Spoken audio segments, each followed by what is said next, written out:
everyone, it's Mindy Eggen. Welcome to my channel. In today's video, I'm going to be creating this monochromatic card using the brand new Floral Fix-It kit from Gina Designs from May 2025.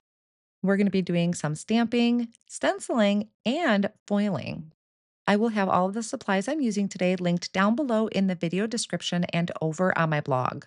I am going to do a quick walkthrough of the May 2025 release from Gina Designs. I will provide a timestamp down in the video description if you want to skip ahead to the creating of the card project, but there are a few things in this release that I wanted to point out to you.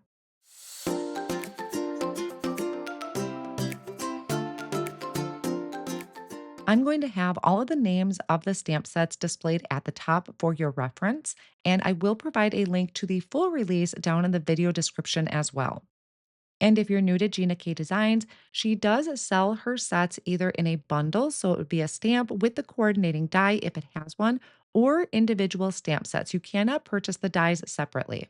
One of the sets I wanted to point out is the new double background two, also grip mat. So that's two background stamps on one stamp. And then the flip side of that is a grip mat. She does have a double background one, so they are different backgrounds, but I love how versatile that is that there is a grip mat on the back. There is such a great variety in this collection from wedding to florals to the cute little critters. Here we have that beautiful just married set. So if you have any weddings this summer, this would be a great set. The limited edition is a bundle. So there's a stamp and coordinating die. And I believe this coordinating stencil, I think, is sold separately. I will link that down below as well.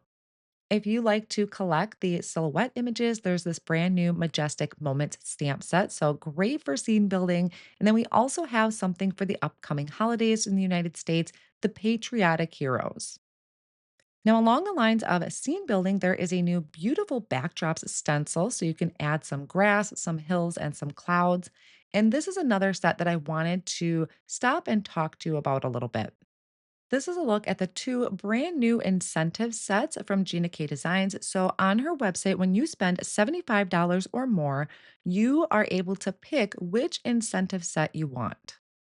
So, first we have the All at Once Spring Celebrations. There is a coordinating die. You may already have it because there are some previous All at Once sentiment sets that have been available before. So, be sure to check your stash for that die. And then the other set you can choose from is the Thankful Magnolias, which also has a coordinating die that you would need to purchase separately. So if your order does qualify for an incentive set, be sure to check out the coordinating dies for them. The other thing that I wanted to share with you are some brand new polyglaze sheets. Now, this is the Graceful Greetings. This was the incentive set for last month, so it will be available for purchase now. But there's also the coordinating polyglaze. So if you want to do some foiling and then die cut out with the coordinating die, that is now available. And then we also have a brand new polyglaze for the Build a Greeting set. So this is a stamp and die combo, and then you can add on the polyglaze for that as well. And now we're going to jump into the card kit for May 2025, which is the Floral Fix card kit. So there are a couple stamp sets, coordinating dies, stencils, and a free gift in the card kit is the coordinating embossing folder. So in this card kit, the first thing I want to take a look at is the brand new stencil in there. This is the Frangipani stencil. It is a layering floral set, beautiful image. Then we have Mr. Fix It stamp set, great for either just a birthday card for the people in your life or Father's Day coming up. So that's a great set. And then we have the Ruffled Blooms. So this is a stamp set, coordinating stencil. We also have a brand new embossing folder. So this is the first time Gina has done a 3D embossing folder. And then there is also coordinating polyglaze sheet for the image and the sentiments. The polyglaze is outside of the kit. So if you're interested in that, be sure to pick that up as well. I'm going to start creating my card by stamping my image. And there are a few things that I want to make you aware of when you are doing your stamping and stenciling and even working with the 3D embossing folder. Now, I won't be doing the 3D embossing today. I'm going to be doing the stamping and stenciling, but I still think there are some points that I really want to point out. I started with a piece of layering weight white cardstock and I'm stamping the image in Sandy Beach ink. This is my go to technique when I'm doing stenciling. I like to stamp in a light color ink first. I'm going to leave my image in there and stamp back over the top of it with a black ink later. The reason I do that is I don't want to risk smearing my black ink when I do my ink blending. For these stencils, something I noticed on these is for one, there are little square cutouts in the corners. That's your registration guides to help you line up your image. But there is no etching on the stencils. It doesn't tell you layer one, two, three, or four. So I am showing you here the layer or the order of the layers that you need to do it in. Your most open area of your flowers is going to be your first layer. Then there are two stencils for the petals. There is the fourth stencil that gives you the inside and the stems. And then the last stencil has your leaves and the centers of the flowers. So double check when you get your kit, make sure that you have them in the correct order. To do my stenciling, I like to take some temporary adhesive and just place it on the back of my cardstock to secure that down to my glass work surface. Then I'm going to take the first layer of the stencil. Remember, that has the most open area of the stencil. I'm going to line it up over the top of the flowers and hold that in place with some post it tape. I'm going to start my ink blending with a sea glass ink. Now, something about this stencil I really want you to keep in mind is that it is not going to line up absolutely perfect. The stencil, I believe, was designed more to go along with the embossing folder. The 3D embossing folder it pushes the image up and it stretches the cardstock. So the stencil is designed to fit that stretch. So I did kind of just shimmy and maneuver it until I had it pretty darn close. I don't think you can really notice any excess ink. And I think my black line, when I stamp back over the top, kind of helps disguise that a little bit. So if you get your stencil and you find that it doesn't line up perfectly, that is okay. It's meant, I believe, to match more to the embossing folder. So I lined up the second layer of the stencil. You can see this is adding some of the petals. I went over that with Turquoise Sea, and then I'm going to come in still on that same layer of the stencil with the Tranquil Teal and a detail blending brush. So because I'm only getting really two layers to this flower, I wanted to create that depth and dimension. And I do that by just darkening up my colors, but I want to keep the darkest parts in the center. And using the detail blending brush is really going to help you control that dark color. So after I remove this, I'm going to place the next layer of the stencil, which is going to be kind of those star centerpieces to the flowers and also the stems. I'm going to skip the star centerpieces because I thought it looked really pretty as that light color. And I'm going to go right to the stems. I am using a mini blending brush and key lime ink. And the last layer of the stencil is going to add in the centerpiece of the flower and also the leaves. Now, again, the centerpieces, when I lined up the leaves, the centerpieces didn't quite match, but I'm okay with that. I don't need it to be completely perfect.